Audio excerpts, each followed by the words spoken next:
Hi, and welcome to the ghbond channel. Today we had a major drop in RMSL based on the fact that the FDA has reclassified their submission and additional testing is going to be required. So let's start out by looking at the price action first. So here we had the price action on Friday. We were hanging up, high threes. And here we had in this light gray area, that's pre-market. You can see it dropping. Right on during this candle is when I found out. I didn't necessarily have an interest in selling, just in buying. Now, this gray area here is pre-market, and I saw some comments where people were saying, oh yeah, only special people get to, actually trade in the pre-market. That's not necessarily true. At least with TD Ameritrade, I know if I call my broker over the phone, I can definitely make a trade pre-market in RMSL if I want to. I guess check with your broker and find out if RMSL is tradable with your broker in the pre-market hours, if that's of interest to you. For me, it wasn't really of interest. I was more interested in buying more, not so much in selling. A couple minutes before the market opened, I posted on StockTwits that I was a buyer at 1 penny. Look at this big 20 million share candle here right at the open. Managed to come all the way down here. This little tail on the candle, or bottom wick if you prefer, it got all the way down to 1 penny and below. So I got my fill. And if any of you who watch me, because of course I told you if there was a delay, it was going to go down to 1 penny like a rocket. So if any of you got that 1 penny fill or something near there, please leave a message in the comments. I would just love to find that somebody who watched my videos saw what I said about it dropping to 1 penny, because that's the long time support, and had an order in and got cheap shares along with me. Because pretty much right after that it started to rebound, and it finished up about 1.8 cents. Now, longer term, if RMSL behaves like it has in the past, it may well sell off into the 1.3s, the 1.2s. It may not stay up here at 1.8. Or we may have attracted additional interest, as well as the people who were already buying at 2 cents and 3 cents and 4 cents wanting to get more cheaper shares. So there may be kind of a constant interest in buying. It'll just have to wait and see. It's hard to say how the market will come out.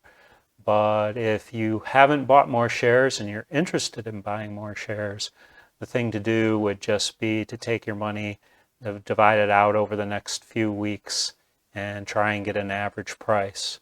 Unless you see a nice dip down, like about 1.1 or somewhere in that area, definitely has been a good support level in the past. That being said, all that price action we went through in the last few weeks, we're going to get to do that all again down the road. Now we're going to go through all the information that came out in the announcement, and at the end I have a private correspondence just to add a little bit of flavor to what went on today, so we can gather and analyze all the information we have on RMSL going forward. Hey, this is a letter to the shareholders from Tom Wood, the CEO. Before we get into the letter, I just want to remind you that RMSL is a risky stock. Shouldn't invest more than you're ready to lose, because it's a startup and a lot of things can go wrong, this being one of them. That continues to be the case, even though this letter is very, very optimistic. Just don't let yourself get too far out in front of your skis in case thing goes belly up down the road. Okay, Friday, the 27th of May, we are informed by the FDA after months of waiting that Delta Wave will be reclassified under 510(k) review as an implantable device. Now, what does that mean? Doesn't mean they're going to implant the mask in your brain. It just means that they're changing it because it contacts soft tissue, and they're going to create additional testing requirements. So all the tests we've already done still count, but there's going to be new requirements. And RemSleep is presently engaging the professionals perfectly suited to perform all the new testing requirements, and we'll fast track this new requirement to submit the new 510(k) without delay. We have written acknowledgement from the FDA reviewer the testing submitted to date will be applicable to the new 510(k) submission. So there's just additional tests. And they say due to recent CPAP recalls, customer complaints, that's why FDA has been evolving. Now, the FDA already rug pulled us once. They made us do another new test. Now they've rug pulled us twice. So hopefully the guys over at RemSleep, Tom, you got to stay on these guys. Don't just come up with a new submission. Give that guy a call or find a way in to talk to him so that if they have a new requirement before you submit again, since it seems realistic based on last time, this might take about 4 months to get done, they might come up with a new requirement. So stay on top of those people, please, for us shareholders. Our hearts can only take so much, all right? So on to the next section. There's been some question as to whether Tom Wood and their consultants were not aware of the actual requirements they had to meet or whether the requirements changed along the way. In any case, Tom now feels confident that he has a complete list of requirements that he needs to pass and that once they're done with their testing, they will have met all the necessary requirements. We can only hope. So in this section, Tom says, although we're disheartened by this setback, we expect to get this new 510K submission approved in a timely manner and subsequent 510K submissions to go through the validation process much easier.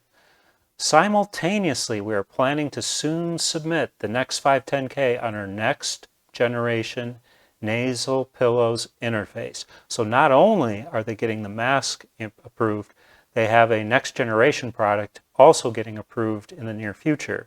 So that's great to hear. Also, he says our OTC QB application. Now the QB designation indicates a higher level of reporting and a higher level of general quality of the stock.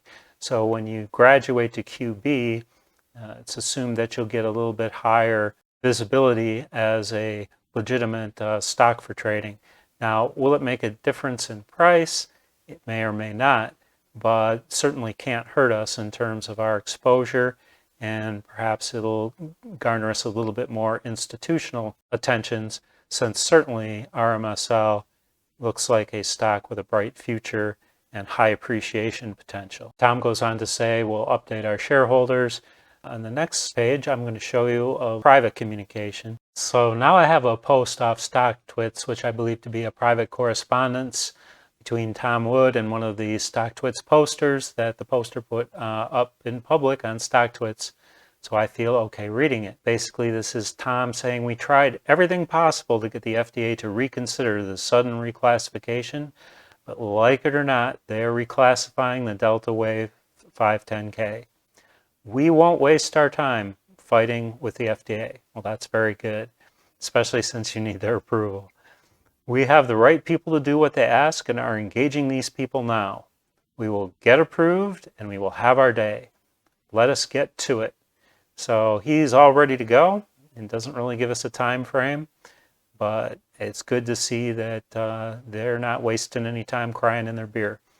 So we don't know the time frame right now. I think if you had to take a wild guess, in my mind, 4 months is good. I know some people want to say shorter. Some people might say longer. But just based on no information and kind of what happened last time, I think 4 months is kind of a reasonable guess. So until then, we won't have a lot of information until we get any kind of timing information from the company. Once I hear anything new, certainly I'll have another RMSL update. And in the meantime, keep the faith, and we'll see you next time.